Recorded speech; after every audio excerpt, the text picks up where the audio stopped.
And like the perfect spot to view the storm too, because the interesting region of the storm is going to pass like right in front of me.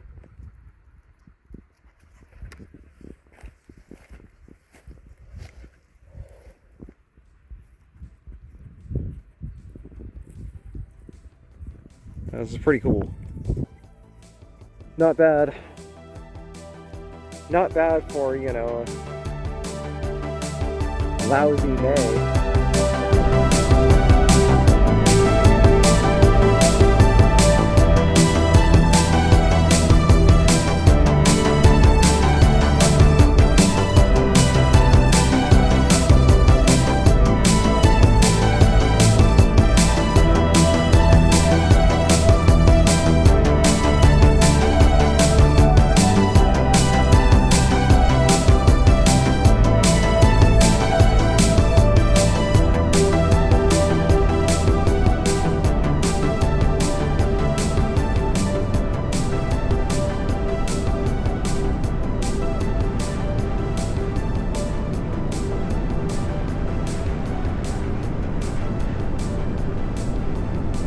So let's dive right in.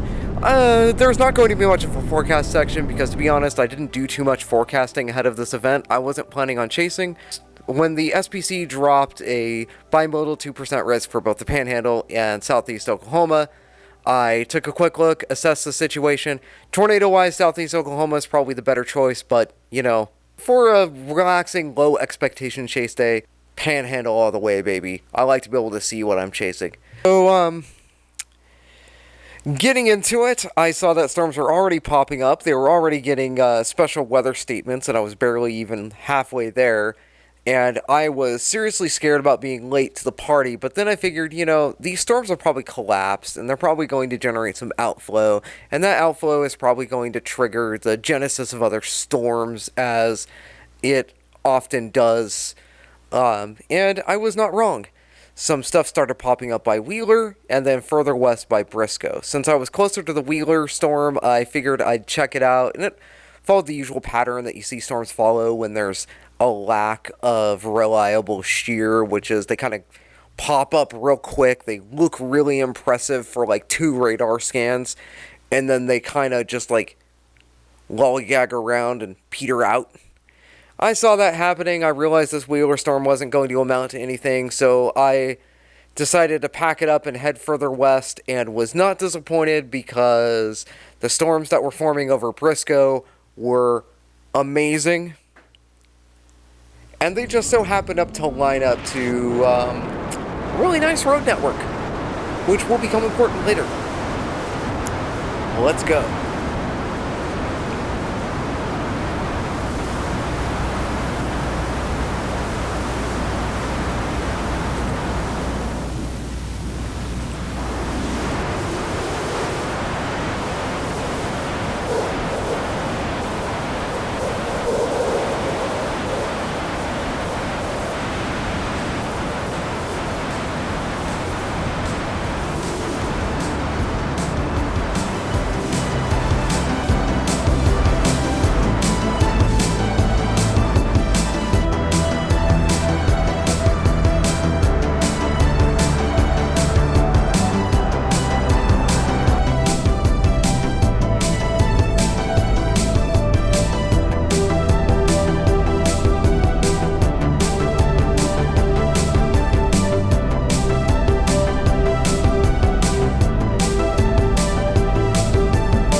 I might just like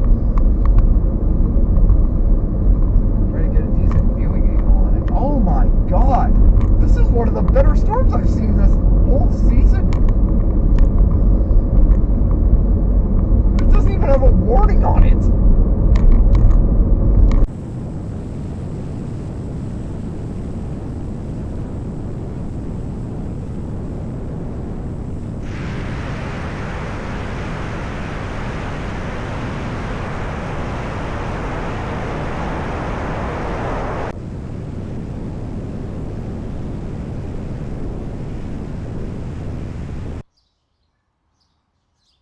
So after getting over my shock of seeing a really photogenic storm on such a low-end setup, I pulled up to this really beautiful shelf cloud. Was somewhat pleasantly surprised to see a tornado tour van had stumbled upon the same storm. But, you know, you take what you can get in this season. I really feel for those guys. Anyway, so I decided to hop out of the car, let the dogs stretch their legs a little bit, because the storm was nowhere near putting us in any kind of danger, and just kind of take some photos and enjoy the moment.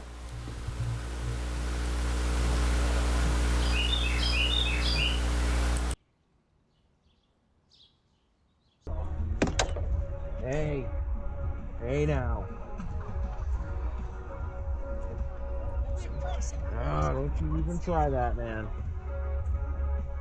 Come on. You think I was born yesterday, dude? How did you get stuck on my antenna cable?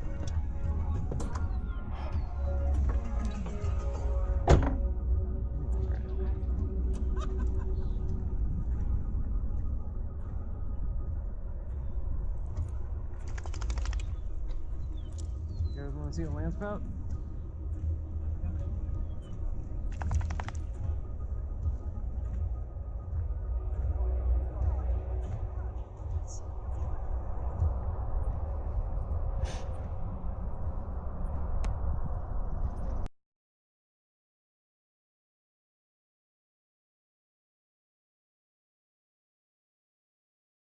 Then after that, the shelf cloud kind of got lost in the rain, so it was time to reposition.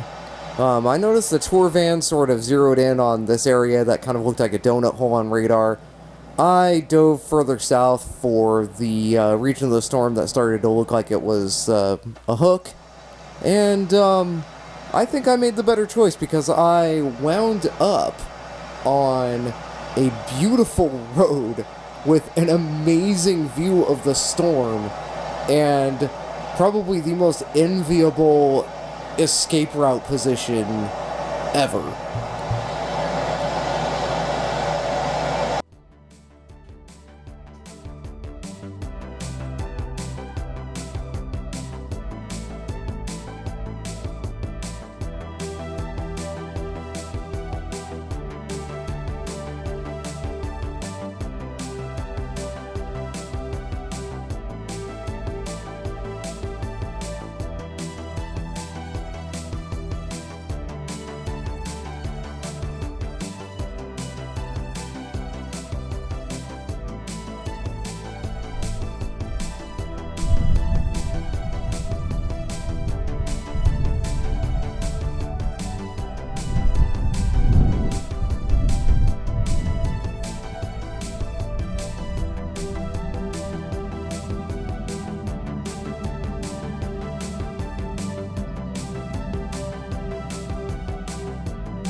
And so the storm started to dive a little bit south and come toward me.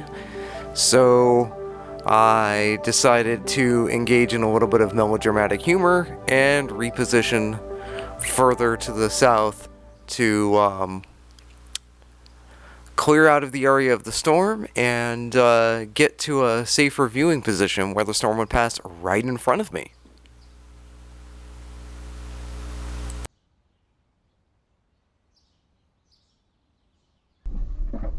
Not getting run over by a tornado. Okay, we're not gonna get run over by a tornado because we got stuck in the mud. Alright, good. We're out of here.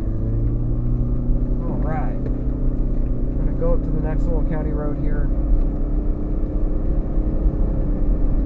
We're gonna have to reposition a little bit to the south. I do not like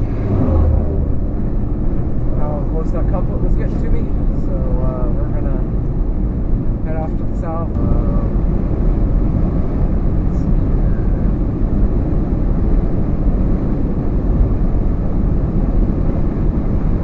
Got another bigger, like, paved road up here.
And with that, the storm started to fizzle out. There was some, what looked like some high precipitation, grungy, rain-wrapped crap over by Memphis that I was considering chasing, but it didn't look all that impressive, and as I was leaving, I kind of was keeping an eye on it on radar, and it never really looked like it was that impressive, and fighting through what looked like to be a lot of spotter dots on some grungy, rain-wrapped garbage after dark is not my idea of a fun time, especially to bookend a nice, relaxing chase where I got to spend some time with a photogenic storm. So I decided just to pack my bags and head home, and was not disappointed.